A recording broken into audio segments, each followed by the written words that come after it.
morning. Good morning, ma'am. Good morning. Good morning. Morning.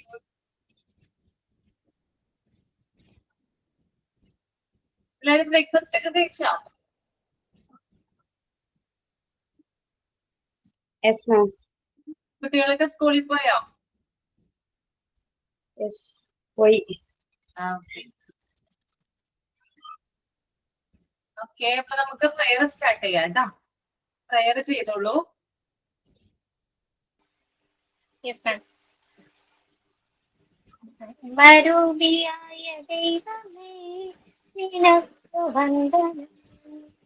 സ്നേഹരൂപിയായ ദൈവമേ നിനക്കു വന്ദനം. ബുദ്ധിയും വിശുദ്ധിയും സ്വഭാവശുദ്ധിയും സദാ ഭക്തിയും വിവേകവും തരണമേ ദയാനിധേ. നന്മരൂപിയായ ദൈവമേ നിനക്കു വന്ദനം. സ്നേഹരൂപിയായ ദൈവമേ നിനക്കു വന്ദനം. Thank you, ma'am. Okay, signing. Good morning, ma'am. I welcome Ashwini ma'am and all teachers who have attended today's class. I warmly welcome all of you. And today's thought: progress is not about being perfect. It's about showing up, even when it's messy. Thank you. അപ്പൊ നമുക്ക് start ചെയ്യാം അല്ലേ? എന്തെങ്കിലും activity പറഞ്ഞിട്ടുണ്ടായിരുന്നോ?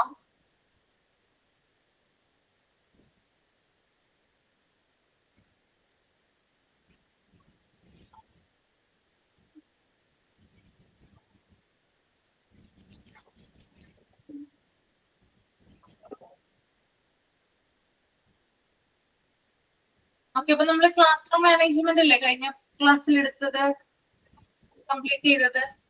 അതെ മാം. ഇനി premises and building maintenance ആണ് കേട്ടോ. Premises and building maintenance മാത്രമേ നമുക്ക് കുറച്ച് സബ് പോയിന്റുകൾ വരുന്നുള്ളൂ. ബാക്കി എല്ലാ കാര്യങ്ങളും ജനറൽ ആയിട്ട് നമുക്ക് പറഞ്ഞു പോകാം. Okay, premises and building maintenance എന്ന് പറഞ്ഞാൽ എന്താ ഉദ്ദേശിക്കുന്നത്? പേരിൽ തന്നെ ഉണ്ട്. എന്താ ഉദ്ദേശിക്കുന്നത്? സ്കൂളിന്റെ ചുറ്റുപാട്, സ്കൂളിന്റെ കെട്ടിട പരിപാലനം അല്ലെ? ബിൽഡിംഗ് മെയിൻ്റനൻസ് അല്ലേ? അതാണോ? യെസ്.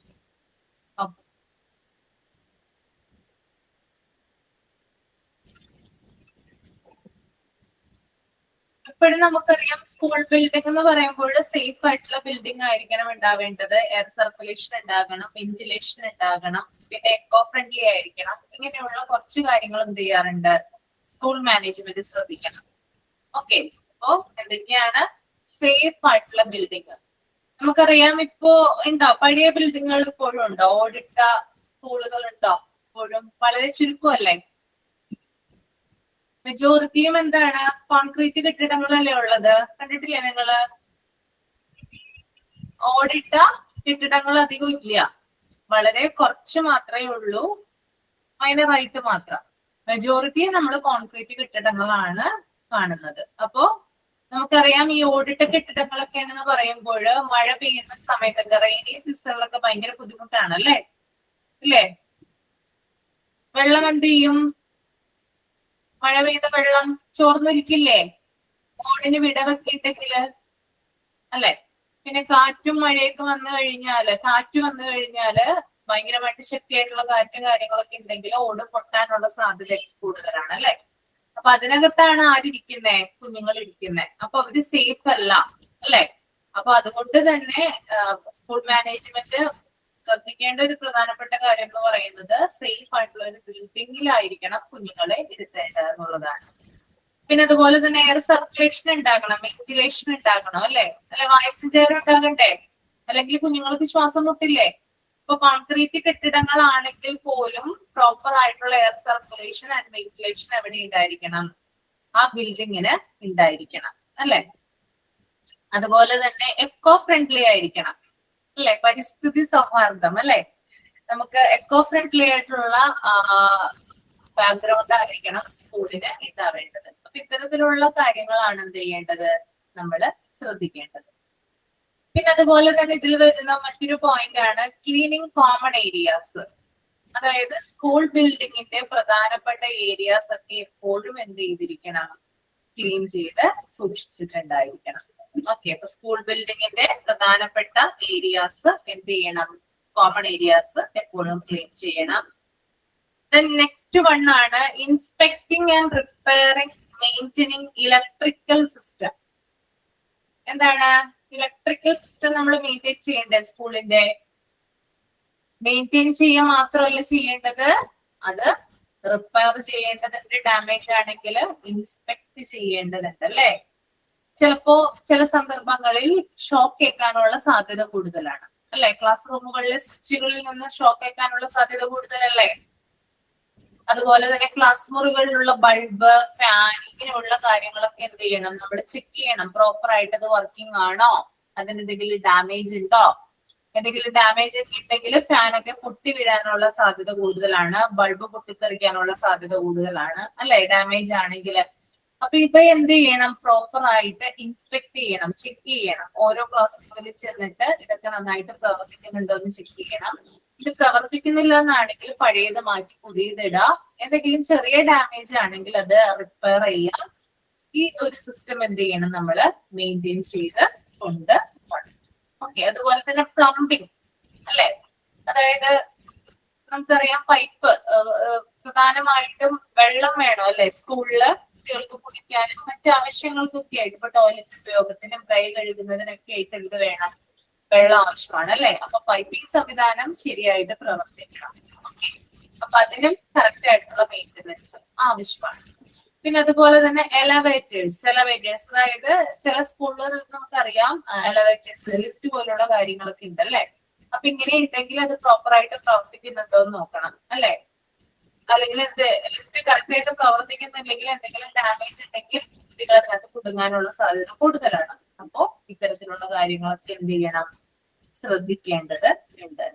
ഓക്കെ, ഇപ്പൊ ഫാൻ, ലൈറ്റ്, അതുപോലെ തന്നെ മറ്റ് കാര്യങ്ങളൊക്കെ വർക്കിംഗ് ആണോ നോക്കണം. എന്തെങ്കിലും ഡാമേജ് ഉണ്ടെങ്കിൽ അത് എന്താ പറയാ, റിപ്പയർ ചെയ്യാനായിട്ട് ശ്രമിക്കണം. ഓക്കെ, പിന്നെ അതുപോലെ തന്നെ ചില ഐറ്റംസ് നമ്മൾ സ്കൂളിൽ റിപ്പയർ ചെയ്യാറുണ്ട്. നമുക്കറിയാം എന്തൊക്കെ ഐറ്റംസ് ആണ് റിപ്പയർ ചെയ്യാറുള്ളത്. നിങ്ങളൊന്ന് ഓർത്ത് നോക്കിയേ, എന്തൊക്കെ ഐറ്റംസ് ഉണ്ടാവും റിപ്പയർ ചെയ്യുന്നത്? കമ്പ്യൂട്ടർ. കമ്പ്യൂട്ടർ ഉണ്ടാകും. നമുക്ക് ബേസിക് ആയിട്ടുള്ള കാര്യങ്ങൾ തുടങ്ങും. ഒരു ക്ലാസ് റൂമിൽ എന്തൊക്കെ കാര്യങ്ങളായിരിക്കും റിപ്പയർ ചെയ്യുന്നത്? പ്ലംബിംഗ് ഉണ്ടാവും, ഇലക്ട്രിസിറ്റി ഉണ്ടാവും, ഇലക്ട്രിസിറ്റി ഉണ്ടാവും, പ്ലംബിംഗ് ഉണ്ടാവും, bench, desk, table, furniture, bench, desk അല്ലെ. നമുക്കറിയാം ചില ബെഞ്ച്, ഡെസ്ക് അങ്ങനെയുള്ള കാര്യങ്ങൾക്കൊക്കെ ചിലപ്പോൾ ഇളക്കമോ അങ്ങനെയുള്ള കാര്യങ്ങളൊക്കെ സംഭവിക്കുക അല്ലെ. കാല് എന്തെങ്കിലും ഡാമേജ് ആവുകയോ അതിന്റെ എന്തെങ്കിലും ഒരു ഡാമേജോ കാര്യങ്ങളൊക്കെ വരാം. അപ്പൊ ഫർണിച്ചേഴ്സ്, അതായത് ബെഞ്ച് ആയാലും ഡെസ്ക് ആയാലും ടേബിൾ ആയാലും ചെയർ ആയാലും അതിന്റെ ഡാമേജ് ഉണ്ടെങ്കിൽ അത് റിപ്പയർ ചെയ്യുക. അല്ലെങ്കിൽ തീരെ പറ്റാത്തതാണെങ്കിൽ അത് ഉടനെ തന്നെ അവിടെ നിന്ന് റിമൂവ് ചെയ്തതിന് ശേഷം അത് പുതിയത് വെക്കുക എന്നുള്ളതാണ്. കാരണം കുട്ടികൾ ഇരിക്കുന്നതാണ് അല്ലെ. അപ്പൊ പെട്ടെന്ന് നിലത്ത് വീഴാനോ എന്തെങ്കിലും അപകടം പറ്റാനോ ഒക്കെ സാധ്യത കൂടുതലാണ്. പിന്നെ അതുപോലെ തന്നെ മറ്റൊന്നാണ് വിൻഡോസ്, ക്ലാസ് റൂമുകളിലെ ജനലുകൾ അല്ലെ. പൊട്ടിയ ജനലൊക്കെ ആരെങ്കിലും മെയിൻറ്റെയിൻ ചെയ്ത് കൊണ്ടുപോവോ? പൊട്ടാനുള്ള സാധ്യതയൊക്കെ ഉണ്ടല്ലേ. ക്ലാസ് വിൻഡോസ് ആണെങ്കിൽ പ്രത്യേകിച്ചും. ഇനി അല്ലാത്ത ജനലുകളാണെങ്കിലും എന്തെങ്കിലും ഡാമേജ് ഉണ്ടെങ്കിൽ അതെന്ത് ചെയ്യണം, അതിന് റിപ്പയർ ചെയ്യുക അല്ലെങ്കിൽ അത് റിമൂവ് ചെയ്യുക എന്നുള്ളതാണ് കേട്ടോ. പിന്നെ അതുപോലെ തന്നെ മെയിൻ്റെനൻസ് ഓഫ് ബോർഡ്, അതായത് ബ്ലാക്ക് ബോർഡ് കറക്റ്റ് ആയിട്ട് മെയിൻറ്റെയിൻ ചെയ്തു പോവുക. ബ്ലാക്ക് ബോർഡിലും ഇതുപോലെ തന്നെ പലതരത്തിലുള്ള ഇഷ്യൂസ് ഉണ്ടാവാറുണ്ട്. അത് നമ്മൾ എന്ത് ചെയ്യണം, മെയിൻറ്റെയിൻ ചെയ്ത് കൊണ്ടുപോകണം. പിന്നെ അതുപോലെ തന്നെ പ്ലേ എക്യുപ്മെന്റ് റിപ്പയർ ചെയ്യണോ? ചെറിയ കുഞ്ഞുങ്ങൾ പഠിക്കുന്ന സ്കൂളുകളൊക്കെ ആണെങ്കിൽ നമുക്കറിയാം LKG UKG ഒക്കെ പഠിക്കുന്ന കുട്ടികളാണെങ്കിൽ അവർക്ക് കളിക്കാനുള്ള ധാരാളം ഉപകരണങ്ങൾ ഉണ്ടാവില്ലേ. സ്വിങ് ഉണ്ടാവും, സ്ലൈഡ് ഉണ്ടാകും അല്ലെ. ചെറിയ ചെറിയ കളിപ്പാട്ടങ്ങൾ പോലുള്ള സംഭവങ്ങൾ ഉണ്ടാവില്ലേ LKG UKG. കണ്ടിട്ടില്ലേ നിങ്ങൾ പ്ലേ ഗ്രൗണ്ടില്? യെസ്, അതിനെന്തെങ്കിലും ഡാമേജ് വന്നു കഴിഞ്ഞാൽ അതും എന്ത് ചെയ്യണം, ഉടനെ തന്നെ റിപ്പയർ ചെയ്യേണ്ടതുണ്ട്. പിന്നെ ടോയ്സ് ഒക്കെ ആണെങ്കിലും കുട്ടികൾ അത് എടുക്കുന്നതാണ്, അപ്പൊ അതിനെന്തെങ്കിലും ഡാമേജ് ഉണ്ടെങ്കിൽ അതും ഉടനെ തന്നെ റിപ്പയർ ചെയ്യണം. ഓക്കെ, ഇത്രയും കാര്യങ്ങളാണ് എന്തിലും പറയുന്നത്, പ്രിമൈസസ് ആൻഡ് ബിൽഡിംഗ് മെയിൻ്റനൻസിൽ പറയുന്നത് കേട്ടോ.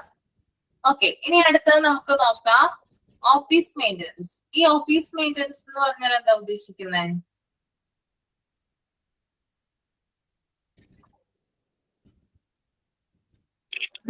ഫ്രണ്ട് ഓഫീസില് ഉള്ള കാര്യങ്ങള്, സ്കൂളിന്റെ ഓഫീസില്, ഫ്രണ്ട് ഓഫീസില് ഓഫീസിൽ ഉള്ള കാര്യങ്ങളാണ് അല്ലെ.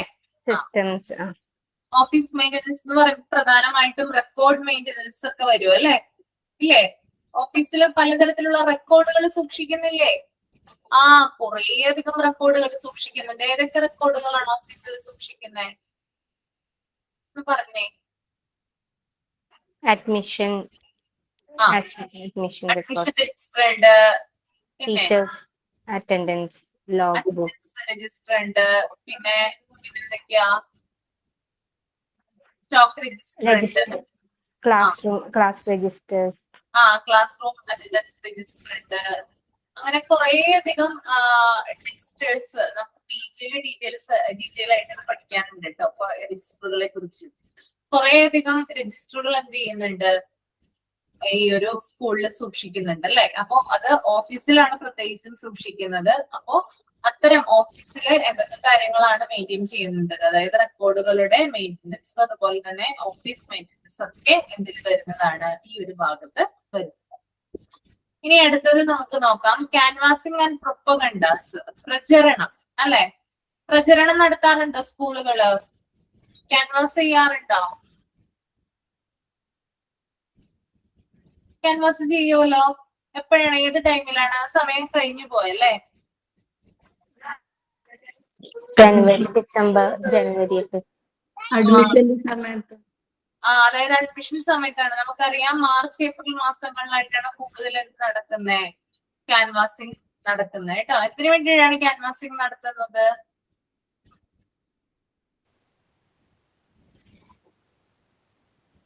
എന്തിനു വേണ്ടിയിട്ടാണ് ക്യാൻവാസിംഗ് നടത്തുന്നത്? കൂടുതൽ കുട്ടികളെ ജോയിൻ ചെയ്യിക്കാൻ വേണ്ടിട്ട്. കൂടുതൽ കുട്ടികളെ ജോയിൻ ചെയ്യിക്കാൻ വേണ്ടിയിട്ടാ. യെസ്, അതായത് കൂടുതൽ കുട്ടികളെ ക്യാച്ച് ചെയ്തിട്ട് അഡ്മിറ്റ് ചെയ്യുന്നതിന് വേണ്ടിയിട്ടാണ്, അതായത് സ്കൂളിൽ അഡ്മിഷൻ എടുക്കുന്നതിന് വേണ്ടിയിട്ടാണ് എന്ത് ചെയ്യുന്നത്, ക്യാൻവാസിംഗ് നടത്തുന്നത് അല്ലെ. എന്താണ് ഇവർ യൂസ് ചെയ്യുന്ന മെത്തേഡ്? വീടുകൾ തോറും കയറിറങ്ങാറില്ലേ ടീച്ചേഴ്സ്? കണ്ടിട്ടുണ്ടോ? നമുക്കൊക്കെ എക്സ്പീരിയൻസ് ഉണ്ടാവുമല്ലോ അല്ലെ. ടീച്ചേഴ്സ് വരുമോ അല്ലെ? ടീച്ചേഴ്സ് ഒരു കൂട്ടമായിട്ട് വരും, വന്നിട്ട് കുറെ അധികം വാഗ്ദാനങ്ങൾ കൊടുക്കും അല്ലെ. ബാഗ് തരാം, കൊട തരാം, നോട്ട്ബുക്ക് തരാം എന്നൊക്കെ പറഞ്ഞിട്ട് കുറെ അധികം വാഗ്ദാനങ്ങൾ കൊടുക്കില്ലേ. അപ്പോ ഇതിൽ ചില പാരന്റ്സ് എന്ത് ചെയ്യും, വീഴും അല്ലെ. അപ്പൊ അവരെന്ത് ചെയ്യും, അവരുടെ കുട്ടികളെ സ്കൂളിൽ കൊണ്ടു ചെന്ന് ചേർക്കും അല്ലെ. മുമ്പത്തെ രീതിയൊക്കെയാണ് കൂടുതലായിട്ട് ഇങ്ങനെ വരുന്നത്. ഇപ്പൊ അധികം അങ്ങനെ ശ്രദ്ധിക്കാറില്ല. എപ്പോഴും ക്വാളിറ്റി ഓഫ് എഡ്യൂക്കേഷൻ ആണ് ഇപ്പൊ പാരന്റ്സ് ശ്രദ്ധിക്കുന്നത്. കാരണം എഡ്യൂക്കേറ്റഡ് ആയിട്ടുള്ള പാരന്റ്സ് ആണ് ഇപ്പോൾ ഉള്ളത്, അതുകൊണ്ട് തന്നെ ക്വാളിറ്റി ഓഫ് എഡ്യൂക്കേഷൻ ശ്രദ്ധിക്കാറുണ്ട്. അപ്പൊ അത്തരത്തിലുള്ള സ്കൂളുകളിലാണ് കൂടുതലായിട്ടും ചേർക്കുന്നത്. എന്നിരുന്നാലും ഇങ്ങനെ വന്നു കഴിഞ്ഞാല് കുറച്ച് പാരന്റ്സ് എങ്കിലും എന്ത് ചെയ്യാറുണ്ട്, അവരുടെ ഇതില് ഇൻഫ്ലുവൻസ് ആവാറുണ്ട്. അങ്ങനെ അതിൽ മൂലം അവര് പറയുന്ന സ്കൂളില്, അതായത് എവിടെ നിന്നാണോ ടീച്ചേഴ്സ് വന്നത് ആ സ്കൂളില് കുട്ടികളെ ചേർക്കാറുണ്ട്. ഓക്കെ, അപ്പൊ ക്യാൻവാസിംഗ് ആൻഡ് പ്രൊപ്പഗണ്ടാസ് എന്ന് പറഞ്ഞാല് പ്രചരണം നടത്തി, അതായത് ക്യാൻവാസ് ചെയ്ത് കുട്ടികളെ അഡ്മിറ്റ് ചെയ്യുന്നതാണ് കേട്ടോ. ഓക്കെ, ഇനി അടുത്തതാണ് ഡിസിപ്ലിൻ മെയിൻ്റനൻസ്. ഡിസിപ്ലിൻ മെയിൻ്റനൻസ് എന്ന് പറഞ്ഞാൽ എന്താ ഉദ്ദേശിക്കുന്നത്? അച്ചടക്ക പരിപാലനം. ഒരു സ്കൂളിൽ നമുക്കറിയാം ഡിസിപ്ലിൻ ഉണ്ടായിരിക്കണം അല്ലെ. ഡിസിപ്ലിൻ ഉണ്ടെങ്കിൽ മാത്രമാണ് സ്കൂളുകൾ നല്ല രീതിയിൽ പ്രവർത്തിക്കുകയുള്ളൂ അല്ലെ. അപ്പോ നല്ല രീതിയിൽ ഡിസിപ്ലിൻ ഉണ്ടാവാന്നുള്ളതാണ്. അച്ചടക്കം നല്ല രീതിയിൽ മെയിൻറ്റെയിൻ ചെയ്യണം. Then part in function and meeting. അതായത് നമുക്കറിയാം ഒരു സ്കൂൾ ആകുമ്പോൾ പലതരത്തിലുള്ള ഫംഗ്ഷൻസ് നടക്കും, പലതരത്തിലുള്ള മീറ്റിങ്ങുകൾ ഉണ്ടാകും. അതിന് വേണ്ടിയിട്ട് കുറേയധികം കാര്യങ്ങൾ ചെയ്യേണ്ടതുണ്ട് അല്ലെ. ഇപ്പൊ ഫംഗ്ഷൻസ് ഒക്കെ ആണെങ്കിൽ ചിലപ്പോൾ VIPs ഒക്കെ ഉണ്ടാകാം, അവരെ ക്ഷണിക്കേണ്ടതായിട്ടുള്ള കാര്യങ്ങൾ ഉണ്ടാകാം. അറേഞ്ച്മെന്റ്സും കാര്യങ്ങളൊക്കെ ഉണ്ടാകാം, പരിപാടികൾ പ്രോഗ്രാമുകൾ ഉണ്ടാകാം. ഇതൊക്കെ എന്ത് ചെയ്യണം? അറേഞ്ച് ചെയ്യണം. പിന്നെ മീറ്റിങ്ങുകൾ നടക്കാറുണ്ട്. മീറ്റിങ്ങുകൾ എന്ന് പറഞ്ഞാൽ ഇപ്പൊ PT മീറ്റിംഗ് ആവാം, അല്ലെങ്കിൽ ക്ലാസ് ടീച്ചേഴ്സ് മീറ്റിംഗ് ആവാം, സ്റ്റുഡൻസ് മീറ്റിംഗ് ആവാം, നോൺ ടീച്ചേഴ്സ് മീറ്റിംഗ് ആവാം, അങ്ങനെ പലതരത്തിൽ മാനേജ്മെന്റ് മീറ്റിംഗ് ആവാം. അങ്ങനെ പലതരത്തിലുള്ള മീറ്റിങ്ങുകൾ എവിടെ നടക്കാറുണ്ട്? സ്കൂളിൽ നടക്കാറുണ്ട്.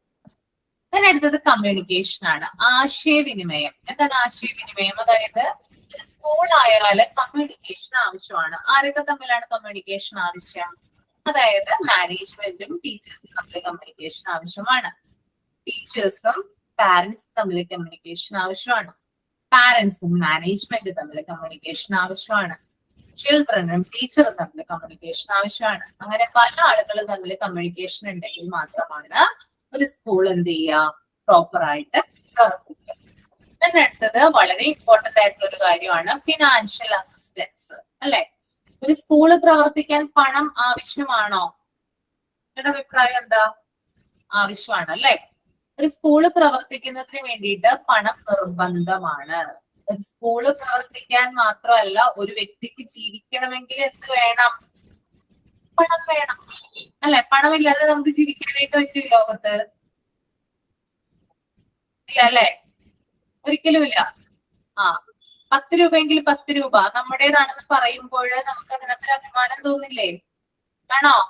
തോന്നാറുണ്ടോ? യെസ്. ചിലര് പറയാറുണ്ട്, എന്തിനാണ് ഈ പണം ഇങ്ങനെ ഉണ്ടാക്കുന്നത്, അല്ലെങ്കിൽ എന്തിനാണ് പണത്തിനൊന്നും വിലയില്ല, സ്നേഹത്തിനാണ് വില എന്നൊക്കെ പറയാറുണ്ട്. പക്ഷെ മരിച്ചു കഴിഞ്ഞാല് നമ്മള് പണം കൊണ്ടുപോകുന്നില്ലല്ലോ, നമുക്ക് വേണ്ടത് 6 അടി മണ്ണ് മാത്രമല്ലേ എന്നൊക്കെ ചില ആളുകൾ ചോദിക്കാറുണ്ട് കേട്ടോ. പക്ഷെ മനുഷ്യന് ഈ ഭൂമിയിൽ എത്ര കാലം മനുഷ്യൻ ജീവിക്കുന്നുവോ അത്രയും കാലം അവന് എന്ത് വേണം? പണം ആവശ്യമാണ്. മരിച്ചു കഴിഞ്ഞാൽ ആവശ്യമില്ല, പക്ഷെ ജീവിക്കുന്നതിന് വേണ്ടിയിട്ട് എന്താ ആവശ്യമാണ്? പണം എന്ന് പറയുന്നത് ഇമ്പോർട്ടന്റ് ആയിട്ടുള്ള ഒരു ഫാക്ടർ. അപ്പോ സ്ത്രീകൾക്ക് പ്രത്യേകിച്ചൊക്കെ ആണെങ്കിൽ സ്വന്തമായിട്ട് വരുമാനം ഉണ്ടാവുക എന്ന് പറയുന്നത്, ഒരു ഇൻകം ഉണ്ടാവുക എന്ന് പറയുന്നത് വളരെ ഇമ്പോർട്ടന്റ് ആയിട്ടുള്ള ഒരു കാര്യമാണ് അല്ലെ. പലപ്പോഴും തോന്നിയിട്ടുണ്ടോ നിങ്ങൾക്കത്? എല്ലാവർക്കും തോന്നിയിട്ടുള്ള ഒരു കാര്യമാണ് അല്ലെ. നമ്മുടെ മക്കള് നമ്മളുടെ അടുത്ത് വന്ന് ചോദിക്കുവാണ്, അമ്മ എനിക്കൊരു 10 രൂപ വേണം എന്ന് വന്ന് ചോദിക്കുവാണ്. അപ്പൊ നമ്മുടെ കയ്യിൽ അതില്ല. നമ്മൾ എന്ത് ചെയ്യണം? നമ്മുടെ ഹസ്ബൻഡിനോട് ആവശ്യപ്പെടണം അല്ലെ. ഹസ്ബൻഡിനോട് ആവശ്യപ്പെട്ടിട്ട് അവരുടെ പോക്കറ്റിൽ നിന്നോ പേഴ്സിൽ നിന്നോ എടുത്തിട്ട് വേണം എന്ത് ചെയ്യാൻ? എനിക്ക് കൊടുക്കാൻ. ഓക്കെ. അപ്പോ ചില ഹസ്ബൻഡ് ആണെങ്കിൽ ഓക്കെ എന്നൊക്കെ പറയുന്ന ആളുകളുണ്ട്. അതായത് ചിലവരാണെങ്കിൽ അത് ചോദിക്കും, ഇങ്ങനെ എന്റെ പൈസ എടുത്തോ, എന്തിനാണ് എടുത്തത്, അങ്ങനെയുള്ള ചോദ്യങ്ങളൊക്കെ ചോദിക്കാറുണ്ട്. അപ്പോ നമ്മുടെ അടുത്ത് ഒരു 10 രൂപ ഉണ്ടെങ്കിൽ നമ്മൾക്ക് ആരോടും ചോദിക്കേണ്ട ആവശ്യമില്ല അല്ലെ. നമുക്ക് കുട്ടിക്ക് ഡയറക്റ്റ് ആയിട്ട് എടുത്തു കൊടുത്തൂടെ? നമ്മൾ ആരെങ്കിലും ബോധിപ്പിക്കണോ? വേണോ? വേണ്ട. നമ്മുടെ പൈസയാണ് അല്ലെ. നമ്മൾ സമ്പാദിച്ച് നമ്മുടെ പൈസയാണെങ്കിൽ നമ്മൾക്ക് എന്ത് ചെയ്യാം? അത് നമ്മുടെ ഇഷ്ടത്തിന് നമ്മുടെ കുട്ടികൾക്ക് കൊടുക്കാം, നമ്മുടെ അച്ഛനമ്മമാർക്ക് കൊടുക്കാം, മറ്റുള്ളവരെ സഹായിക്കാനും നമുക്ക് കൊടുക്കാം അല്ലെ. നമ്മുടേതായിട്ടുള്ള ആവശ്യങ്ങൾ ഉണ്ടാവും അല്ലെ. നമുക്കൊരു ട്രാവൽ ചെയ്യണം എന്ന് വിചാരിക്കും, ഒരു സ്ഥലത്തേക്ക് നമുക്ക് പോകണം. നമുക്ക് പൈസ ഉണ്ടെങ്കിൽ നമുക്ക് ആരെയും പേടിക്കേണ്ട ആവശ്യമില്ല. കുറച്ച് പൈസയിൽ കുറച്ച് നാക്കുണ്ടെങ്കിൽ നമുക്ക് എന്ത് ചെയ്യാം? ഒരു സ്ഥലത്തേക്ക് നമുക്ക് പോയി വരാം അല്ലെ. അപ്പൊ എല്ലാത്തിന്റെയും ആധാരം എന്ന് പറയുന്നത് മണിയാണ്. മണി എന്ന് പറയുന്നത് ഇമ്പോർട്ടന്റ് ആയിട്ടുള്ള ഒരു കാര്യം തന്നെയാണ്. അതൊരു വ്യക്തിയെ സംബന്ധിച്ചിട്ടാണെങ്കിലും ഒരു ഓർഗനൈസേഷൻ, ഒരു സ്ഥാപനം, സ്കൂളെന്ന് മാത്രമല്ല കേട്ടോ, സ്കൂള് മാത്രമല്ല, മറ്റ് ചില സ്ഥാപനങ്ങളുണ്ട്. എല്ലാ സ്ഥാപനങ്ങൾക്കും എന്ത് വേണം? മണി വേണം. മണി ഉണ്ടെങ്കിൽ മാത്രമാണ് എന്ത് ചെയ്യുക? ആ ഒരു സ്ഥാപനം പ്രവർത്തിച്ചു തുടങ്ങുക. ഓക്കെ. അപ്പൊ ഫിനാൻഷ്യൽ അസിസ്റ്റൻസ് എന്ന് പറയുന്നത് ഒരു സ്കൂളിനെ സംബന്ധിച്ചിടത്തോളം വളരെ ഇമ്പോർട്ടന്റ് ആയിട്ടുള്ള ഒരു കാര്യമാണ് അല്ലെ. അപ്പോ നമുക്കറിയാം, ഒരു സ്കൂളിന്റെ പ്രവർത്തനം എന്ന് പറയുന്നത് പലതരത്തിലുള്ള പ്രവർത്തനങ്ങളുണ്ട്. ഏർലി, അതായത് മോർണിംഗിൽ സ്റ്റാർട്ട് ചെയ്യുന്നു, ഈവനിങ്ങിൽ എൻഡ് ചെയ്യുന്നു. ആ ഒരു അത്രയും ഒരു 10 മണി തുടങ്ങി, അല്ലെങ്കിൽ 9 തുടങ്ങി 4 മണി വരെ, അല്ലെങ്കിൽ 3 വരെ പ്രവർത്തിക്കുന്ന ഒരു സ്കൂളാണെങ്കിൽ ആ അത്രയും സമയത്ത് പല പ്രവർത്തനങ്ങളും ആര് നടത്തുന്നുണ്ട്? സ്കൂള് നടത്തുന്നുണ്ട് അല്ലെ. ഫോർ എക്സാമ്പിൾ ആണെങ്കിൽ കുഞ്ഞുങ്ങൾക്ക്, ഇപ്പൊ എയ്ഡഡ് സ്കൂളൊക്കെ ആണെങ്കിൽ നമുക്കറിയാം, കുഞ്ഞുങ്ങൾക്ക് ഗവൺമെന്റ് സ്കൂളും എയ്ഡഡ് സ്കൂളൊക്കെ ആണെങ്കിൽ കുഞ്ഞുങ്ങൾക്ക് ഉച്ചയ്ക്ക് ഭക്ഷണം കൊടുക്കുന്നുണ്ട് അല്ലെ. ഈ ഭക്ഷണം കൊടുക്കാനായിട്ട് പൈസ വേണ്ടേ? വേണോ? പൈസ വേണോ അല്ലെ. ചിലപ്പോ ഗവൺമെന്റ് ആണ് നമുക്കത് പ്രൊവൈഡ് ചെയ്യുന്നത്, പക്ഷെ ഗവൺമെന്റ് അത് കൊടുക്കുന്നത് പലപ്പോഴും ലേറ്റ് ആയിട്ടായിരിക്കുള്ളൂ. സ്കൂളിന്റെ ഓഫീസ് അല്ലെങ്കിൽ അത്തരത്തിലുള്ള ഡെപ്പോസിറ്റിൽ നിന്നാണ് എന്ത് ചെയ്യുന്നത്, ഇതിനുള്ള പണം കളക്ട് ചെയ്യുന്നത്. ഓക്കെ, അപ്പോ സ്കൂളിലെ മീൽസ് കൊടുക്കുന്നതിന് വേണ്ടിയിട്ട്, പിന്നെ സ്കൂളിന്റെ വാഹനങ്ങള് ഡീസലും പെട്രോളും ഒക്കെ അടിക്കണ്ടേ, അതടിച്ചാലല്ലേ ഇത് ഓടുള്ളൂ, ആണോ? അതിന്റെ പൈസ വേണ്ടേ? ഇത് ഡെയിലി നടക്കുന്ന കാര്യങ്ങളാണ് അല്ലെ. പിന്നെ അതുപോലെ തന്നെ നോട്ട്ബുക്കുകള്, പെന്നുകള്, അതുപോലെ മറ്റ് ബുക്കുകൾ, ഇതൊക്കെ വാങ്ങിക്കുന്നതിന് എന്ത് വേണം? പണം ആവശ്യമാണ്. എന്തിനോ ഒരു A4 ഷീറ്റ് വാങ്ങണമെങ്കിൽ പോലും എന്ത് ആവശ്യമാണ്? പണം ആവശ്യമാണ് അല്ലെ. 1 രൂപയെങ്കിൽ 1 രൂപ അത് വേണം, എന്നാൽ മാത്രമേ പേപ്പർ നമുക്ക് കിട്ടുള്ളൂ അല്ലെ. അപ്പൊ ഇത്തരത്തില് ഒരു സ്കൂളില് ഡേ ടു ഡേ ലൈഫില് ധാരാളം കാര്യങ്ങൾ നടത്തുന്നതിന് വേണ്ടിയിട്ട് എന്ത് ആവശ്യമാണ്? മണി ആവശ്യമാണ്. ഇപ്പൊ ഫിനാൻഷ്യൽ അസിസ്റ്റൻസ് എന്ന് പറയുന്നത് വളരെ തലയൊക്കെ നോക്കിയേ ഹനുന്റെ. വളരെ ഇമ്പോർട്ടന്റ് ആയിട്ടുള്ള ഒരു കാര്യമാണ്. ഓക്കെ, നമുക്കറിയാം ഫിനാൻഷ്യൽ അസിസ്റ്റൻസ് എന്ന് പറഞ്ഞാൽ മാനേജ്മെന്റിന്റെ കയ്യിൽ പണം ഉണ്ടാവും. മാനേജ്മെന്റ് ആണെങ്കിൽ ടീന ഒന്ന് മ്യൂട്ട് ചെയ്യും കേട്ടോ. മാനേജ്മെന്റ് സ്കൂളുകളാണെങ്കിൽ മാനേജ്മെന്റിന്റെ കയ്യിൽ പണം ഉണ്ടാകും. ഇനി സർക്കാരിന്റെ ഗവൺമെന്റിന്റെ പല ഗ്രാന്റിന്റെ ഇടങ്ങളായിട്ട് നമുക്ക് പണം ലഭിക്കാറുണ്ട്, സഹായങ്ങളായിട്ട്. അതൊക്കെയാണ് എന്ത് സ്കൂളിന്റെ പണം എന്ന് പറയുന്നത്. പിന്നെ കുട്ടികളിൽ നിന്ന് കളക്ട് ചെയ്യുന്ന കുറേയധികം ഫീസുകൾ ഉണ്ട്. ഇതൊക്കെ എന്താണ്? സ്കൂളിന്റെ ഇൻകം ആയിട്ടാണ് മാറുന്നത്. അതാണ് ചെലവഴിക്കുന്നത്, എക്സ്പെൻസ് ആകുന്നത് കേട്ടോ. ഓക്കെ, ക്ലിയർ ആണോ ഇത്രയും കാര്യങ്ങള്? ഓക്കെയാണ്. ഇനി ബാക്കിയുള്ള ഇത് നിങ്ങളൊന്ന് വായിച്ചു നോക്കിക്കോളൂ കേട്ടോ. ഒരാളൊന്ന് റീഡ് ചെയ്യാമോ? കഴിഞ്ഞ ക്ലാസ്സിൽ വായിച്ചതാണോ നോക്കണോ? ഫിനാൻഷ്യൽ അസിസ്റ്റൻസിന്റെ താഴത്തെ പാരഗ്രാഫ് ഒന്ന് റീഡ് ചെയ്യാമോ?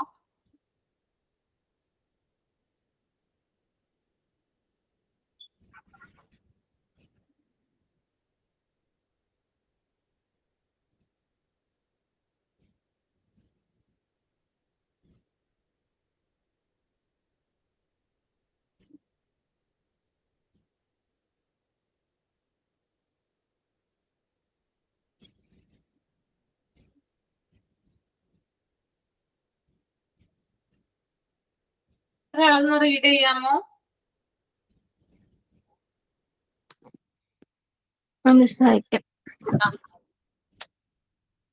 Generally, one of the standard teachers is given power by the school to have control over the day-to-day transaction of the school. That does not mean that the other teachers should define themselves within the classroom level without taking part in any of the school work. Every teacher should share the work of the school management and make it as a teamwork. The sharing of the work can be assessed by the management or by the voluntary interest among the teachers. When a school is running with a good name, everyone takes the credit of saying, "It is my school." So everyone should work the feeling our school. Most teachers are appointed for a class or for a subject. So the first main duty of the teacher is to carry out of class. That is known as classroom management. Every teacher should take care to maintain discipline everywhere, even when she is walking on the footpath. If she happens to see the students making quarrels, threatening others, speaking rubbish, she can call them and after making minimum inquiries, dispose of them with or without punishment. When she sees a collective of students hastening before the tap or before any room or somewhere, she should order them to form a queue. Even when the prayer is going on, 1 or 2 teachers should take the charge of going around the school to check the persons, enquiring the students hiding in the classes and those who are acting time near the sources and near the latrine and urinals. This practice they should do even while the functions and meetings are going on. If students are taking lunch in a common place, few teachers should take the chance of managerial. There they should impose discipline in table manners, cleanliness, silence, etc. Few teachers should take the charge of gate watching. in the morning daily at first from 1 hour before the prayer, and few teachers in the stoppage of the day at least from 15 minutes the long bell and half an hour after the long bell to check the discipline. ഇത് മനസ്സിലായത് ജിബിയ? ഉം, ഒന്ന് explain ചെയ്യാമോ ആദ്യം തുടങ്ങി?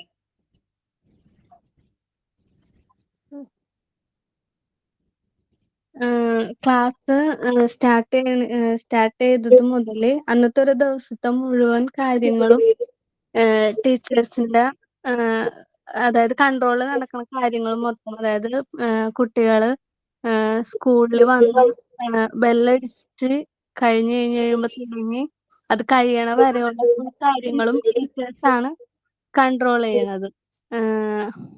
പിന്നെ ടീച്ചർമാര് ഇങ്ങനെ നടക്കുന്ന സമയത്ത് കുട്ടികളെയൊക്കെ അവരെങ്ങനെയാണ് പോണത്, അതായത് ഡിസിപ്ലിൻ മാനേജ് ചെയ്താണ് പോണത്, സംസാരം, അവരുടെ സംസാര രീതികൾ എങ്ങനെയാണ്, അതെല്ലാം നോക്കിയിട്ട് അവര് ഇപ്പൊ ഇങ്ങനെ നല്ല രീതിയിൽ സംസാരിക്കാത്ത കുട്ടികളെയൊക്കെ വിളിച്ച് അവരെ അതും പറഞ്ഞ് തിരുത്തി മനസ്സിലാക്കി കൊടുക്കുക. പിന്നെ ടേബിൾ മാനേഴ്സ് പഠിപ്പിക്കുക, അതുപോലെ തന്നെ ക്ലീൻ ആയിട്ട് ഇടാനായിട്ട്, പിന്നെ എപ്പോഴും സൈലൻസ് ആയിട്ട് ഇരിക്കാനായിട്ട്, അങ്ങനെയുള്ള കാര്യങ്ങളൊക്കെ നോക്കുക. പിന്നെ ചില ടീച്ചേഴ്സ് ഗേറ്റിന്റെ അവിടെ കുട്ടികൾ വരുന്ന സമയത്തും പോണ സമയത്തും ഗേറ്റിന്റെ അവിടെ നിന്നിട്ട് കുട്ടികളെ വാച്ച് ചെയ്യും. അതുപോലെ മോർണിംഗില് പ്രെയർ തുടങ്ങുന്നതിന് മുന്നേ അവര് 1 hour മുന്നേ തന്നെ കുട്ടികളെല്ലാം റെഡിയാക്കിയൊക്കെ നിർത്തും. 15 minutes, at least from 15 minutes the long bell and half an hour after the long bell to check the discipline.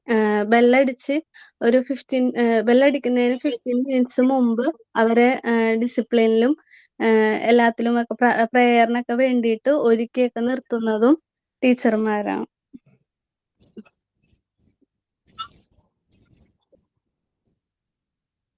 അതായത് സ്റ്റാൻഡേർഡ് ടീച്ചേഴ്സിന് എന്താ പറയാ, ഇവിടെ ഒരു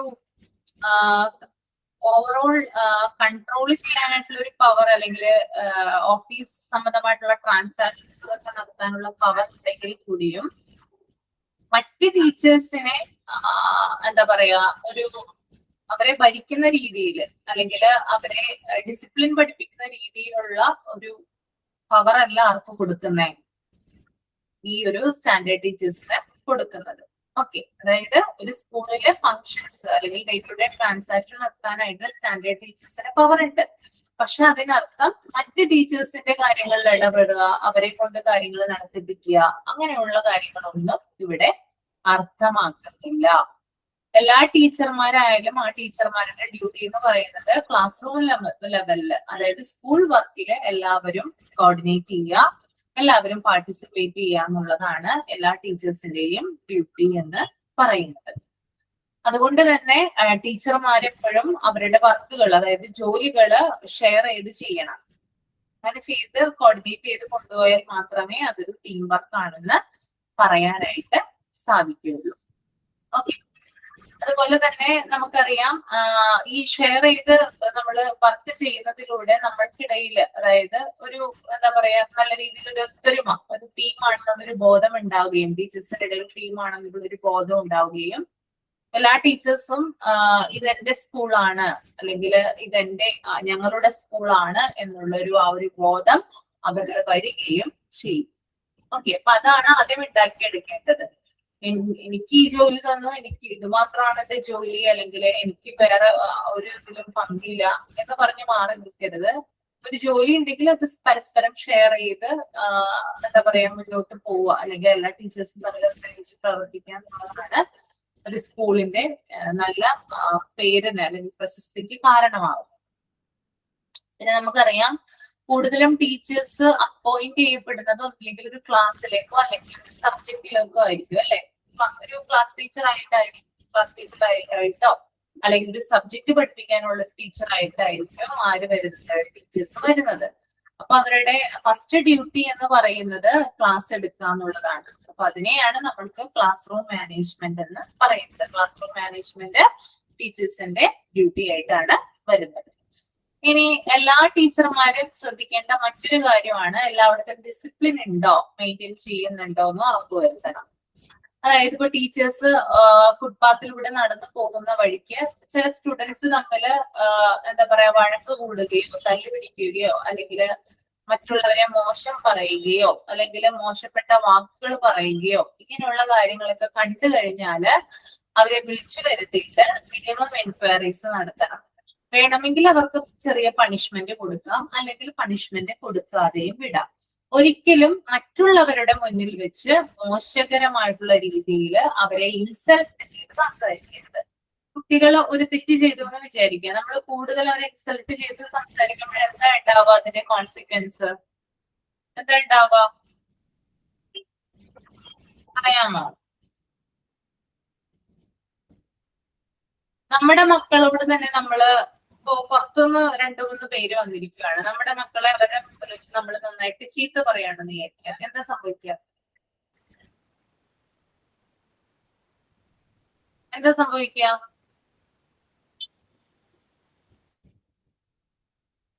അവര് ഇൻസൾട്ടഡ് ആവും കുറച്ചും കൂടെ. അതെ, അവർക്ക് കുറച്ചും കൂടി ആ തെറ്റ് ചെയ്യാനായിട്ട് വീണ്ടും ഓർക്ക് ധൈര്യം വരും.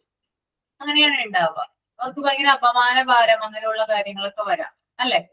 അപ്പോ അവരെ വിളിച്ചു വരുത്തുക, എന്നിട്ട് പതുക്കെ സംസാരിച്ച് അവരെ തിരുത്തുക എന്നുള്ളതാണ് ഒരു ടീച്ചർ ചെയ്യേണ്ടതെന്നാണ് പറയുന്നത് കേട്ടോ. വേണമെങ്കിൽ പണിഷ്മെന്റ് കൊടുക്കാം, അല്ലെങ്കിൽ പണിഷ്മെന്റ് കൊടുക്കാതെയും വിടാം. പിന്നെ ചില സാഹചര്യങ്ങളിൽ നമ്മൾ കാണാറുണ്ട് ഈ ടാപ്പ്, അതായത് സ്കൂളിന്റെ അവിടെ വെള്ളം കുടിക്കുന്ന സ്ഥലങ്ങളൊക്കെ ഉണ്ടാവാറില്ലേ, അവിടെ കുട്ടികൾ കൂട്ടമായിട്ട് നിൽക്കാറുണ്ട് അല്ലെ. അപ്പൊ അങ്ങനെയുള്ള സമയത്ത് എന്ത് ചെയ്യണം, അവരെ ക്യൂ ആയിട്ട്, ക്യൂന്ന് നല്ല കേട്ടോ, ക്യൂ എന്നാണ് കേട്ടോ, ക്യൂന്ന് തിരുത്തുക, ക്യൂ ആയിട്ട് എന്ത് ചെയ്യണം, അവരെ ഓർഡറിൽ ക്ലാസ് റൂമിൽ കൊണ്ടുപോകേണ്ടത് ആരുടെ ഡ്യൂട്ടിയാണ്? ടീച്ചറിന്റെ ഡ്യൂട്ടി ആയിട്ടാണ് വരുന്നത്. ഇനി പ്രാർത്ഥനകള്, പ്രയറുകള് നടക്കുന്ന സമയത്ത്, ഇപ്പൊ അസംബ്ലി ഒക്കെ നടക്കുന്ന സമയത്താണെങ്കിൽ ഒരു ടീച്ചർ അല്ലെങ്കിൽ 1-2 ടീച്ചർമാർ എന്ത് ചെയ്യണം, സ്കൂള് ചുറ്റും ചെക്ക് ചെയ്യാൻ വേണ്ടിയിട്ട് അവരെ നിയോഗിക്കേണ്ടതുണ്ട്. ഇതിനു വേണ്ടിയിട്ടാണ് കുട്ടികളെ ചെക്ക് ചെയ്യുന്നത്. ഏതെങ്കിലും സ്റ്റുഡൻസ്, നമുക്കറിയാം അസംബ്ലി ഒക്കെ നടക്കുന്ന സമയത്ത് ചില സ്റ്റുഡൻസ് എന്ത് ചെയ്യാറില്ല, അസംബ്ലിയിൽ പങ്കെടുക്കാറില്ല. അവർക്ക് ചിലപ്പോൾ വയറുവേദനയാണ്, തലവേദനയാണ്, അങ്ങനെയൊക്കെ പറഞ്ഞ് എന്ത് ചെയ്യും, മാറി നിൽക്കുന്ന കുട്ടികളുണ്ട്. അതുപോലെ തന്നെ ചിലവരാണെങ്കിൽ ക്ലാസ് റൂമുകളിലോ അല്ലെങ്കിൽ എന്താ പറയാ ബാത്റൂമുകളിലോ അങ്ങനെയുള്ള സ്ഥലങ്ങളിൽ ഒളിക്കുന്ന, ഹൈഡ് ചെയ്തിരിക്കുന്ന കുഞ്ഞുങ്ങളുണ്ട്. അപ്പൊ അവരെ കണ്ടെത്തുന്നതിന് വേണ്ടിയിട്ട് 1-2 ടീച്ചർമാര് സ്കൂളിന് ചുറ്റും വാച്ച് ചെയ്യണം എന്നാണ് പറയുന്നത് അസംബ്ലി ഒക്കെ നടക്കുന്ന സമയത്ത്. പിന്നെ അതുപോലെ തന്നെ ഇതുപോലെ തന്നെയാണ്, അതായത് ഫംഗ്ഷൻ നടക്കുന്ന സമയത്ത് അല്ലെങ്കിൽ മീറ്റിങ്ങുകൾ നടക്കുന്ന സമയത്ത് എങ്ങനെ എന്ത് ചെയ്യാം, കുട്ടികളെ ഹൈഡ് ചെയ്തിരിക്കാം. അപ്പൊ അവരെയും കണ്ടെത്താം. ഇനി കുഞ്ഞുങ്ങള് ലഞ്ച് കഴിക്കുന്ന സമയത്ത് ഒരു കോമൺ പ്ലേസിൽ വെച്ചിട്ടായിരിക്കും ലഞ്ച് കഴിക്കുന്നത്. കുറച്ച് ടീച്ചർമാർ എന്ത് ചെയ്യണം, ക്ലാസ് റൂമുകളുമായി ബന്ധപ്പെട്ടുള്ള കാര്യങ്ങൾ പറഞ്ഞു കൊടുക്കണം. അതായത് ഡിസിപ്ലിൻ മാനേഴ്സ് എന്താണ്, ടേബിൾ മാനേഴ്സ് എങ്ങനെയാണ് കീപ്പ് ചെയ്യേണ്ടത്, അവിടെ ക്ലീൻ ആക്കിയിടേണ്ടത് എങ്ങനെയാണ്, ഭക്ഷണം കഴിക്കുന്ന നേരത്ത് സംസാരിക്കാൻ പാടില്ല, ഇങ്ങനെയുള്ള ബേസിക് ആയിട്ടുള്ള കാര്യങ്ങൾ എന്ത് ചെയ്യണം, പറഞ്ഞു കൊടുക്കേണ്ടി ഇരിക്കും. ഓക്കെ. പിന്നെ അതുപോലെ തന്നെ ചില ടീച്ചേഴ്സ് ഗേറ്റ് വാച്ചിങ്ങിന് നിൽക്കാറുണ്ട്. ഗേറ്റ് വാച്ചിങ്ങിന് നിൽക്കുന്ന സമയത്ത് നമുക്കറിയാം 1 മണിക്കൂർ മുമ്പൊക്കെ ആയിരിക്കും എന്ത് ചെയ്യുക, കുട്ടികളെ പുറത്തുനിന്ന് അകത്തോട്ട് കയറ്റുക അല്ലെ, സ്കൂളിലേക്ക് കയറ്റുക. അപ്പോ മിനിമം ടീച്ചേഴ്സ് എങ്കിലും ഗേറ്റ് വാച്ചിങ്ങിന് നിൽക്കണം. ലോങ് ബെൽ അടിക്കുന്ന സമയത്ത് അല്ലെങ്കിൽ എന്താ പറയാ ഒരു അമ്മാന ഇടവിട്ടെങ്കിലും എന്ത് ചെയ്യണം, ഡിസിപ്ലിൻ നമ്മള് മെയിൻറ്റെയിൻ ചെയ്യേണ്ടത്. ഓക്കെ. അപ്പൊ സ്കൂളിന്റെ ഓവറോൾ കാര്യങ്ങൾ അല്ലെങ്കിൽ സ്കൂളിൽ ശ്രദ്ധിക്കേണ്ട ചില കാര്യങ്ങളാണ് നമ്മൾ ഇവിടെ പറഞ്ഞത് കേട്ടോ. ക്ലിയർ ആണോ? ഓക്കെ ആണോ? മനസ്സിലായോ?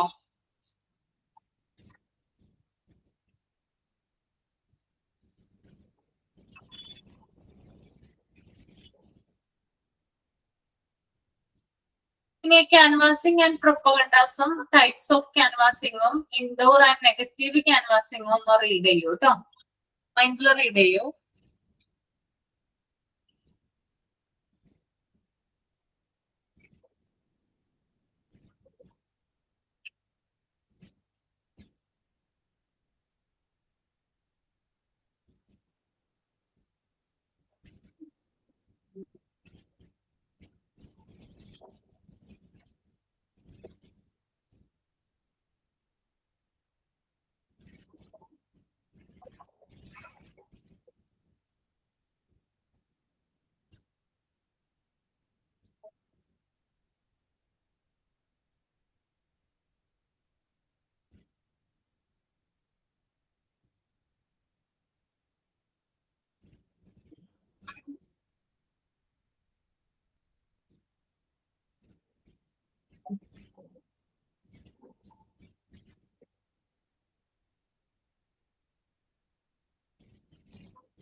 റീഡ് ചെയ്തതിന് ശേഷം തമ്പ് ചെയ്യട്ടോ.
അയച്ചു കഴിഞ്ഞോ? റീഡ് ചെയ്തോ?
ഓക്കെ, നമുക്ക് നോക്കാം. ക്യാൻവാസിംഗ് ആൻഡ് പ്രൊപ്പഗൻഡാസ് ഒരാള് വായിച്ച് ടീനൊന്ന് റീഡ് ചെയ്യാമോ? Canvassing and propagandas. Okay, ma'am. Canvassing and propagandas. Most of the nursery schools with poor strength feel that they should make propagandas and canvas to get students. They do the advertisement work and employ the teaching staff to issue brochures and to go for door canvas to collect vigor. The strength of any school is not rising in multiples, it rises only in addition. So it says door canvassing is not giving strength, but sometimes it gives detrimental effect also. Sometimes the prestige of the teacher can't escape or avoid these campaigns with a strictly plan that will not only make the management mistake her, but also her co-teachers to think her a clever person. In spite of avoiding, she can keep herself one among the others. എന്താ മനസ്സിലായത് ടീന? ഉം, ആ, ഒത്തിരി സ്കൂളുകളും അതുപോലെ ചെറിയ nursery സ്കൂളുകളൊക്കെ വളരെ സ്ട്രെങ്ത്, കുട്ടികളുടെ എണ്ണം വളരെ കുറവായിട്ട് കാണുന്നുണ്ട്. അത് അവര് എന്താണ് ഡോർ ടു ഡോർ ക്യാൻവാസ് ചെയ്യാത്തത് കൊണ്ടാണ് അങ്ങനെ വരുന്നത്. അതായത് കുഞ്ഞുങ്ങള് ഉള്ള വീടുകളില് സ്കൂളിൽ അംഗൻവാടിയിൽ ചേർക്കാനുള്ള കുട്ടികളെ നിങ്ങൾ ചേർക്കണം, വരണം, അങ്ങനെ ഓരോ വീടുകൾ ഡോർ ടു ഡോർ ചെന്ന് ക്യാൻവാസ് ചെയ്യാത്തത് കൊണ്ടാണ്, അല്ലെങ്കിൽ അങ്ങനെ ചെയ്യുമ്പോഴാണ് കുട്ടികൾ കൂടുതൽ വരിക, അംഗനവാടിയെ പറ്റി അറിയുക, വരിക എന്നൊക്കെ ഉള്ളൊരു കൺസെപ്റ്റ് ഉണ്ട്. They do the advertisement work and employ the teaching staff to issue brochures and to go for canvas to collect students. അതായത് അഡ്വർടൈസ്മെന്റ് പരസ്യങ്ങളും അതുപോലെ നോട്ടീസുകളും ബ്രോഷേഴ്സ്, സ്കൂളിനെ പറ്റി നഴ്സറിനെ പറ്റിയൊക്കെ ഉള്ള അവരുടെ ഫെസിലിറ്റീസ് ഒക്കെ എടുത്ത് കാണിച്ചുകൊണ്ടുള്ള ബ്രോഷേഴ്സ് ഒക്കെ പ്രിപ്പയർ ചെയ്ത് അല്ലെങ്കിൽ അങ്ങനെ അത് ഉണ്ടാക്കി ടീച്ചിങ് സ്റ്റാഫിന്റെ ഒരു ഡ്യൂട്ടി ആണെന്നുള്ള രീതിയിൽ അത് അവർ എൻഫോഴ്സ് ചെയ്ത് ചെയ്യുന്നുണ്ട്. The strength of any school is not rising in multiples, it rises only in addition. ഒരു സ്കൂളിൽ കുട്ടികളുടെ സ്ട്രെങ്ത് അത് എന്താ എണ്ണം കൂട്ടുക എന്നുള്ളതാണ്. അത് അവരുടെ ഡ്യൂട്ടി എന്നുള്ള രീതിയിൽ അങ്ങനെ തന്നെയാണോ മാം? അതെ. The strength of any school is not rising in multiples, it rises only in addition. കുട്ടികളുടെ എണ്ണം കൂട്ടുക എന്നുള്ള ഒരു കൺസെപ്റ്റിലേക്ക് വരുന്നു. So it says door canvassing is not giving strength, but sometimes it gives detrimental effect also. അതായത് ഒരു എന്താ കുട്ടികളുടെ സ്ട്രെങ്ത് കൂട്ടുന്നത് ഈ ക്യാൻവാസിങ് മാത്രം അല്ല, അത് ഒരു ടീച്ചറിന്റെ എന്താണ് ഒരു ടീച്ചർ ചെന്ന് ഇത്ര കുട്ടികളെ ചേർത്തു, അപ്പൊ ടീച്ചറിന് അതൊരു പ്രസ്റ്റീജ് ആയിട്ട് വരുന്നു. അങ്ങനെ ഒരു ഇഷ്യൂ, അല്ലെങ്കിൽ ടീച്ചറിന്റെ ഈ ഒരു കഴിവ് കൊണ്ടാണ് ഈ കുട്ടികൾ ഇത്രയും കുട്ടികളുടെ എണ്ണം വന്നത് എന്നുള്ളൊരു രീതിയിലേക്ക് വരുന്നു. അത് ടീച്ചറിന്റെ ടീച്ചർ ഇടുന്ന ഒരു പ്ലാൻ, അല്ലെങ്കിൽ ആ ഒരു ടീച്ചറിന്റെ കഴിവുകൊണ്ടാണ് ഈ കുട്ടികൾ വന്നു എന്നുള്ളൊരു ഇത് ഒരു ടോക്ക് വരുന്നു. അത് മറ്റ് ടീച്ചേഴ്സിനും ഈ ടീച്ചറിന്റെ കഴിവുകൊണ്ടാണ്, ഈ ബുദ്ധി കൊണ്ടാണ് ഇത്രയും പേര് വന്നത് എന്നുള്ളൊരു തെറ്റിദ്ധാരണകളും, അതുപോലെ തന്നെ അവർക്ക് ഫോഴ്സ് ടീച്ചറിന്റെ ഒരു ഡ്യൂട്ടി ആയിട്ടും ടീച്ചർ എത്രത്തോളം ഇവരെ ക്യാൻവാസ് ചെയ്യുന്നു അത്രയും കുട്ടികൾ വരും എന്നുള്ളൊരു കോൺസെപ്റ്റ് കൂടെ അവിടെ വരുന്നു. അത് എന്താണ് ടീച്ചർമാരുടെ ഇടയിലും ഇങ്ങനൊരു ടോക്ക് വരുന്നു, ഇൻസ്റ്റിറ്റ്യൂഷനും ടീച്ചറിന് അങ്ങനെ ഒരു ഫോഴ്സ് കൊടുക്കുകയും ചെയ്യുന്നു. അങ്ങനെ ഒരു സിസ്റ്റം വരുന്നുണ്ട്. അതാണ് എനിക്ക് മനസ്സിലായത്. അതായത് ഈ ക്യാൻവാസിംഗ് ആൻഡ് പ്രൊപ്പഗൻഡാസ് നമ്മൾ നേരത്തെ പറഞ്ഞായിരുന്നു, കുട്ടികളെ ക്യാച്ച് ചെയ്ത് പിടിക്കുന്നതാണ് അല്ലെ. അപ്പൊ നഴ്സറി സ്കൂളിലൊക്കെ പുവർ സ്ട്രെങ്ത് ആണെങ്കിൽ അവർ എന്ത് ചെയ്യാറുണ്ട്? കുട്ടികളെ ക്യാൻവാസ് ചെയ്യാറുണ്ട്, അവരുടെ സ്ട്രെങ്ത് കൂട്ടുന്നതിന് വേണ്ടിയിട്ട്. അതിന് വേണ്ടിയിട്ട് അവർ അഡ്വർടൈസ്മെന്റ് വർക്കുകൾ ചെയ്യാറുണ്ട്, അതായത് ബ്രോഷേഴ്സ് തയ്യാറാക്കാറുണ്ട്, അതുപോലെ തന്നെ എന്താ പറയാ ബ്രോഷേഴ്സ് ഇഷ്യൂ ചെയ്യാറുണ്ട്, പിന്നെ ധാരാളം പരസ്യങ്ങൾ കൊടുക്കാറുണ്ട്. അങ്ങനെയൊക്കെയാണ് എന്ത് ചെയ്യുന്നത്, അവർ കുട്ടികളെ കളക്ട് ചെയ്യുന്നത്.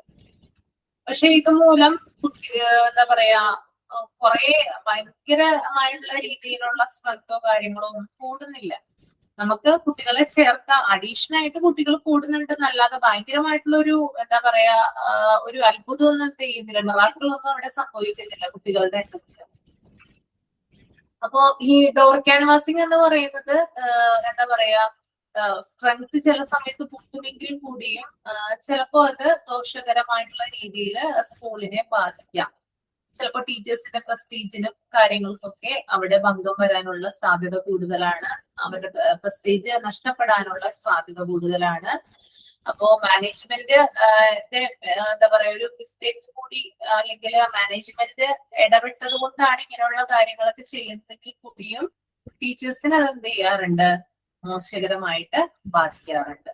അപ്പൊ ഇപ്പൊ ടീച്ചേഴ്സിനും ഇഷ്ടമല്ല ശരിക്കും പറഞ്ഞാല് ക്യാൻവാസിംഗ് എന്ന് പറയുന്ന പ്രോസസ് ചെയ്യാനായിട്ട്. പക്ഷെ മാനേജ്മെന്റ് നിർബന്ധിക്കുന്നുണ്ട്, കാരണം കുട്ടികൾ ഉണ്ടെങ്കിൽ മാത്രമാണ് സ്കൂള് വർക്കിംഗ് ആവൂ, എന്നാൽ മാത്രമാണ് ടീച്ചേഴ്സിന് ജോലി കിട്ടുക, അല്ല ജോലി ഉണ്ടാവുള്ളൂ, നിലനിൽപ്പുള്ളൂ. അപ്പോ അവര് പല സമയത്തും അവര് എന്താ പറയാ അവരെ കമ്പൽ ചെയ്ത് അല്ലെങ്കിൽ അവരുടെ ഇഷ്ടത്തോടെ അല്ലാതെയാണ് എന്ത് ചെയ്യുന്നത് ഈ ക്യാൻവാസിങ്ങിന് ഇറങ്ങുന്നത്. ഓക്കെ, ക്ലിയർ ആണോ?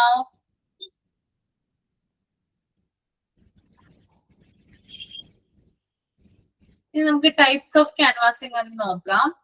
ടൈപ്സ് ഓഫ് ക്യാൻവാസിംഗ് ഒരാളൊന്ന് റീഡ് ചെയ്തേ. Types of canvassing,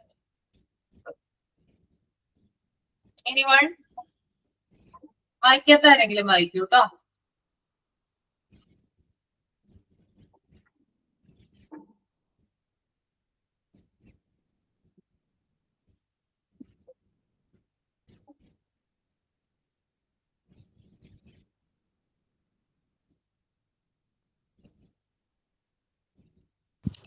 Type of canvassing. The first type of canvassing is called door-to-door canvassing. To introduce the school in the first years, we may take this kind of canvassing. Thereafter, door-to-door canvassing will lose the notoriety of the school. Wall poster, notice, advertisement, and propaganda. Their kind of advertisement will also be a business type. This is not giving a successful result. എന്താ മനസ്സിലായത് രക്ഷിത? ഇതൊരു first type of canvassing, ഒരു door to door canvassing ആണ്. First type of canvassing ആണ്. എനിക്ക് തോന്നുന്നു മാം, ഈ നമ്മുടെ വീടുകളിൽ നേരിട്ട് ചെന്ന് കുഞ്ഞുങ്ങളെ ക്യാൻവാസ് ചെയ്യുന്നതാണ് ഡോർ ടു ഡോർ ക്യാൻവാസിങ്. അപ്പോൾ ഫസ്റ്റ് സ്കൂളിനെ കുറിച്ച് ഒരുപാട് നമുക്ക് ഇൻട്രൊഡ്യൂസ്, ഫസ്റ്റ് ഒരു സ്കൂൾ വന്ന ഫസ്റ്റ് നമുക്ക് കുഞ്ഞുങ്ങളെ അതിലോട്ട് ക്യാൻവാസ് ചെയ്യാനായിട്ട് നമ്മൾ നേരിട്ട് വീടുകളിൽ ഇറങ്ങി ചെന്നാലേ സ്കൂളിനെ ഇൻട്രൊഡ്യൂസ് ചെയ്യാൻ പറ്റത്തുള്ളൂ. അപ്പോ ആ ഒരു സംഭവമാണ് ഇവിടെ പറഞ്ഞിരിക്കുന്നത്. We may take this kind of canvassing. Thereafter, to door canvassing will lose the notoriety of the school. അതെന്താ മാം? കുപ്രസിദ്ധി എന്നാണ് കേട്ടോ.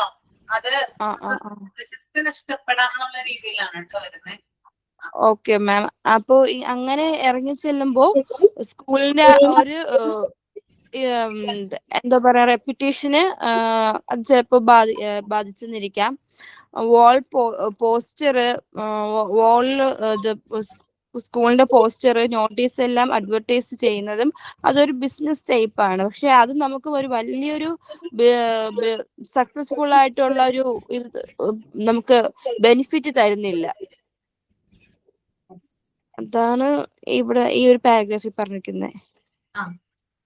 അതായത് ഈ ടൈപ്പ് ക്യാൻവാസിംഗ് എന്ന് പറഞ്ഞാല് ഡോർ ടു ഡോർ ക്യാൻവാസിംഗ് എന്നാണ് ഇതിന് പറയുന്നത്. ഫസ്റ്റ് ടൈപ്പ് ആണ് ഡോർ ടു ഡോർ ക്യാൻവാസിംഗ്. ക്യാൻവാസിംഗിൽ തന്നെ അതെന്ന് പറഞ്ഞാല് ഒരു കൂട്ടം ടീച്ചേഴ്സ് എന്ത് ചെയ്യുന്നു, ഓരോ വീടുകളിൽ ചെന്നിട്ട് സ്കൂളിനെ ഇൻട്രൊഡ്യൂസ് ചെയ്യുന്നു, അവരുടെ നല്ല കാര്യങ്ങൾ പറയുന്നു, കുറെ വാഗ്ദാനങ്ങൾ നടത്തുന്നു. അത്തരത്തിലുള്ള ക്യാൻവാസിങ്ങിനെയാണ് നമ്മൾ ഡോർ ടു ഡോർ ക്യാൻവാസിംഗ് എന്ന് പറയുന്നത്.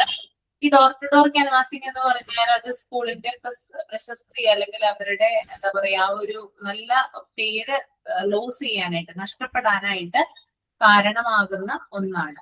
പിന്നെ വാൾ പോസ്റ്റേഴ്സ്, അതുപോലെ നോട്ടീസ്, അഡ്വർടൈസ്മെന്റ്, പ്രൊപ്പഗണ്ട, ഇതൊക്കെ എന്താണ് ഈ ഒരു ഡോർ ടു ഡോർ ക്യാൻവാസിംഗ് ഇവര് യൂസ് ചെയ്യാറുണ്ട്. ഇതൊരു ബിസിനസ് ടൈപ്പ് ആണ്. അതായത് ലാഭം മാത്രം മുന്നിൽ കണ്ടുകൊണ്ടാണ് ഇത്തരത്തിലുള്ള സ്കൂളുകൾ പ്രവർത്തിക്കുന്നത്. കുട്ടികൾ ഉണ്ടെങ്കിൽ മാത്രമാണ് അവർക്ക് സ്ട്രെങ്ത് ഉണ്ടാവുക, അതിനനുസരിച്ചിട്ടാണ് അവർക്ക് ഇൻകം വരിക അല്ലെ. അപ്പോ ഇത് എന്താ പറഞ്ഞാല് ഒരു ബിസിനസ് ടൈപ്പിൽ പ്രവർത്തിക്കുന്ന അല്ലെങ്കിൽ അത്തരത്തിലുള്ള ഒരു ക്യാൻവാസിംഗ് ആണ്. പിന്നെ ഈ ഒരു ഡോർ ടു ഡോർ ക്യാൻവാസിംഗ് ഉള്ളത് കൊണ്ട് ആ സ്കൂളിന് ഒരിക്കലും ഒരു നല്ല രീതിയിലുള്ള ഒരു സക്സസ്ഫുൾ റിസൾട്ട് ഉണ്ടാകണമെന്നില്ല, അല്ലെങ്കിൽ നല്ല രീതിയിലുള്ള ഒരു പേര് അല്ലെങ്കിൽ പ്രശസ്തി ഉണ്ടാകണം എന്നില്ല. ഉള്ള പ്രശസ്തി നഷ്ടപ്പെടാനാണ് ഡോർ ടു ഡോർ ക്യാൻവാസിംഗ് കാരണമാകുന്നത്. ഓക്കെ, ഇനി നമുക്ക് അടുത്തത് നോക്കാം. ഇൻഡോർ ക്യാൻവാസിംഗ് ആണ് കേട്ടോ. Indoor canvassing, giving good education to the present students, continuing discipline, strictly cautioned the enquiries. അതായത് ഇൻഡോർ ക്യാൻവാസിംഗ് എന്ന് പറഞ്ഞാൽ ഇതിൽ നിന്ന് തീർത്തും വിപരീതമാണ്. അതായത് നിലവിലുള്ള കുട്ടികൾക്ക് നല്ല എഡ്യൂക്കേഷൻ കൊടുത്തുകൊണ്ട് അവരുടെ ഡിസിപ്ലിൻ മെയിൻറ്റെയിൻ ചെയ്തുകൊണ്ട് എന്ത് ചെയ്യുക, സ്കൂള് നല്ല രീതിയിൽ മെയിൻറ്റെയിൻ ചെയ്ത് കൊണ്ടുപോകും. ഇതിനെയാണ് ഇൻഡോർ ക്യാൻവാസിംഗ് എന്ന് പറയുന്നത്. ഈ ക്യാൻവാസിംഗില് സ്കൂളിലെ ടീച്ചേഴ്സ് അല്ലെങ്കിൽ മറ്റാളുകൾ എന്ത് ചെയ്യണ്ട, വീടുകൾ തോറും കയറി ഇറങ്ങേണ്ട ആവശ്യമില്ല. എന്താണ്, പാരന്റ്സ് ആയാലും കുട്ടികളായാലും സ്കൂള് തേടിയാണ് വരുന്നത്. സ്കൂൾ എന്ത് ചെയ്യണ്ട, അങ്ങോട്ട് തേടി പോകേണ്ട ആവശ്യം വരുന്നില്ല. മനസ്സിലായോ നിങ്ങൾക്ക് പറഞ്ഞത്? ക്ലിയർ ആണോ? എങ്ങോട്ടാ വരുന്നേ? നമ്മള് ഒരു സ്ഥാപനത്തെ കുറിച്ച് കേട്ട് അല്ലെങ്കിൽ ഒരു സ്കൂളിനെ കുറിച്ച് കേട്ട് കഴിയുമ്പോൾ നല്ല ഫീഡ്ബാക്ക് ആണ് നമുക്ക് ലഭിക്കുന്നതെങ്കിൽ നമ്മൾ എന്ത് ചെയ്യും, നമ്മുടെ കുഞ്ഞുങ്ങളെ അവിടെ ചേർക്കാനായിട്ട് താല്പര്യപ്പെടും അല്ലെ. അപ്പൊ അവിടെ ചേർക്കാനായിട്ട് താല്പര്യപ്പെടുന്നതിന്റെ കാരണം എന്താണ്? അതായത് അവിടെയുള്ള, അതായത് ചിലപ്പോൾ വളരെ കുറച്ച് കുട്ടികളായിരിക്കാം ചിലപ്പോൾ അവിടെ പഠിക്കുന്നത്, പക്ഷെ പഠിച്ചിറങ്ങുന്ന കുട്ടികളിൽ ഭൂരിഭാഗവും നല്ല രീതിയിൽ മാർക്കുള്ളവരും നല്ല സ്വഭാവമുള്ളവരും ആണെങ്കിൽ ആ സ്കൂള് കൊടുക്കുന്നത് ഒരു ഗുഡ് എഡ്യൂക്കേഷൻ ആണ് അല്ലെ. അപ്പോ അവിടെയുള്ള കുട്ടികൾക്ക്, അത് കുറച്ച് കുട്ടികളാണെങ്കിൽ കൂടിയും നല്ല എഡ്യൂക്കേഷൻ കൊടുത്തു കഴിഞ്ഞിട്ട് അവരെ പുറത്തിറക്കുവാണ് ചെയ്യുന്നത്. അപ്പൊ അത്തരം സ്കൂളുകളെ തേടി എന്ത് ചെയ്യും, ആളുകൾ വരും. നിങ്ങൾ മാണിക്കക്കല്ല് സിനിമ കണ്ടിട്ടില്ലേ? മാണിക്കക്കല്ല്, ആ സിനിമയിലെ 10 കുട്ടികൾ എന്തോ ആണല്ലേ SSLC പരീക്ഷ, 12 10 കറക്റ്റ് ആയിട്ട് എനിക്ക് അറിയില്ല കേട്ടോ. അത്രയും കുട്ടികളാണ് SSLC പരീക്ഷ എഴുതിപ്പിക്കുന്നത് പൃഥ്വിരാജ് അല്ലെ. അതിനുശേഷം റിസൾട്ട് വന്നതിന് ശേഷം നാടിനെ തേടി ധാരാളം ആളുകൾ വരുന്നുണ്ട്. അത് കണ്ടിട്ടുണ്ടോ? ഫൈനൽ ലാസ്റ്റ് ക്ലൈമാക്സില് മീഡിയ വരുന്നുണ്ട് അല്ലെ. മന്ത്രിക്ക് വരെ ഭയങ്കര അഭിമാനമായിട്ട് മന്ത്രി പറയുന്നുണ്ട് അല്ലെ വാർത്തകളിലൊക്കെ. അപ്പോ എന്താണ്, അപ്പൊ ഇത്തരത്തില് നമ്മൾ നല്ല റിസൾട്ട്, നല്ല വിദ്യാഭ്യാസം, നല്ല എഡ്യൂക്കേഷൻ കുട്ടികൾക്ക് കൊടുക്കുവാണെങ്കിൽ എന്ത് ചെയ്യേണ്ട, ടീച്ചേഴ്സ് വീടുകൾ തോറും കയറി ഇറങ്ങേണ്ട ആവശ്യമില്ല. ഓട്ടോമാറ്റിക് ആയിട്ട് നമ്മളെ തേടി വരുമല്ലോ. ഇപ്പൊ ട്യൂഷൻ എടുക്കുന്ന, ഇപ്പൊ പലവരും ട്യൂഷൻ എടുക്കുന്നവരുണ്ടാവും അതിനകത്ത് അല്ലെ. അപ്പൊ ട്യൂഷൻ എടുക്കുന്ന സമയത്ത് ആദ്യം ചിലപ്പോൾ 2 കുട്ടികളെ വെച്ചിട്ടായിരിക്കും ട്യൂഷൻ തുടങ്ങിയിട്ടുണ്ടാവുക. പക്ഷെ പിന്നീട് ആ 2 കുട്ടികളിലൂടെ നമ്മുടെ ടീച്ചിങ് പുറത്തറിയപ്പെടുവാണ്. നല്ല ക്വാളിറ്റി ടീച്ചിങ് ആണ് നമ്മൾ കൊടുക്കുന്നതെങ്കിൽ ആ 2 കുട്ടികളിൽ നിന്ന് 100 കുട്ടികളാകും നമുക്ക് അല്ലെ. കാരണം ആളുകൾ എന്ത് ചെയ്യും, അങ്ങോട്ട് തേടി വന്ന് ചെയ്യും. അതാണ് ഇൻഡോർ ക്യാൻവാസിംഗ് എന്ന് പറയുന്നത് കേട്ടോ. ക്ലിയർ ആണോ? നെഗറ്റീവ് ക്യാൻവാസിംഗ് നമുക്ക് നെക്സ്റ്റ് ക്ലാസ്സിൽ എടുക്കാം കേട്ടോ, അടുത്ത ക്ലാസ്സിൽ എടുക്കാം. അപ്പോ നമുക്ക് ക്ലാസ് വൈൻഡപ്പ് ചെയ്യാം. സൈൻ ഔട്ട് ചെയ്തോളൂ കേട്ടോ.